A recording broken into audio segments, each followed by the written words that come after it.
Breaking news at the top of the 5 o'clock hour. You are looking at a live picture from the Kennedy Space Center, where in just about 20 minutes, the launch window opens for Artemis II, NASA's first moon mission in 53 years.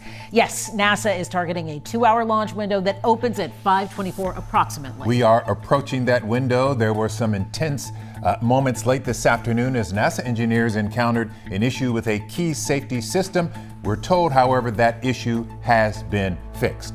Let's look at video of the astronauts. This is Reed Weissman, Victor Glover, Christina Cook, and Jeremy Hansen, who's with the Canadian Space Agency, as they arrived at the launch pad at about 1:30 this afternoon. We have live team coverage for you on this early Wednesday evening. Matt Doherty is inside mission control at the Johnson Space Center. Maria Aguilera, she is at a watch party at Space Center Houston. But we begin with Christian Benavides at the Kennedy Space Center. Christian, are we confident this is finally going to happen?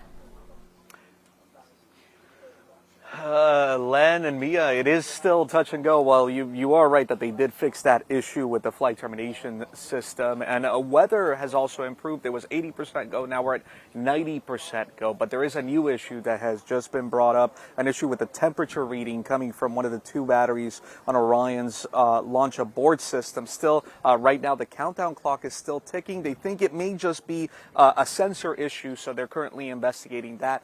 Countdown clock just off camera here, 22 minutes and about 15 seconds for that launch window to open. So what happens if all goes according to plan? You've got the solid rocket boosters here that will turn on just about 6 seconds before the countdown clock hits 0. Once the countdown clock hits 0, this will lift off and it will mark a return to the moon, more than 50 years in the making. Appreciate the demo there and the walkthrough, and hopefully it won't be long now. Christian Benavides, thank you. Now let's get a check with Matt Doherty live inside Mission Control at Johnson Space Center tonight. Matt? Yeah, Lynn, we're watching the live feed from inside the auditorium here at the Johnson Space Center. The countdown is continuing. The soonest the launch could happen is in about 20 minutes. They are continuing to monitor that battery issue that may have been off temperature for some reason. Now, the Artemis II is considered somewhat of a test mission, the closest to the moon any astronaut has been in more than 50 years. The mission is the first step toward establishing a permanent moon base in a few years. The mission is scheduled to last 10 days. The space capsule will take 2 orbits around the Earth first. After that, it'll launch toward the moon. The moon's gravitational force will pull the capsule into its orbit, allowing for the astronauts to see the dark side of the moon. It will be the farthest from Earth humans have ever traveled and the fastest humans have ever traveled as well. Both incredibly remarkable feats.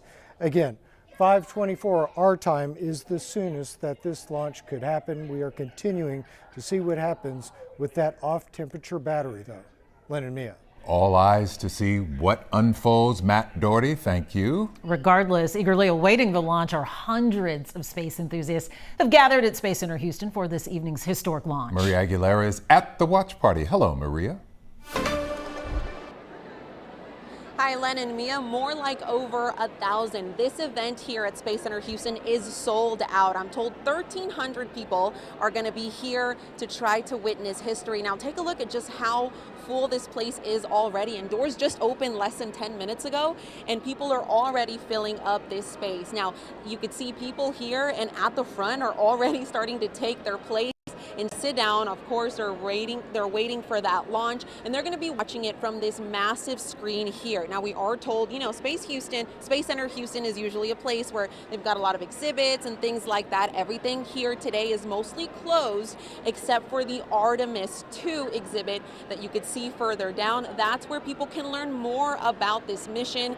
And again, people here are just very, very excited to watch it. Those who came here are going to get a commemorative t-shirt.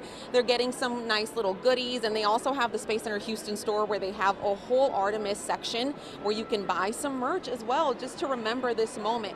Now, of course, we're going to be right here hoping that everything is a go at 5:24 our time, and we're just going to be here hoping to witness history. But for now, live from Space Center Houston, Maria Aguilera, KHOU 11 News. Back to you. Maria, with plenty of company out there, you said likely 1,000 at least. Thanks so much. All right.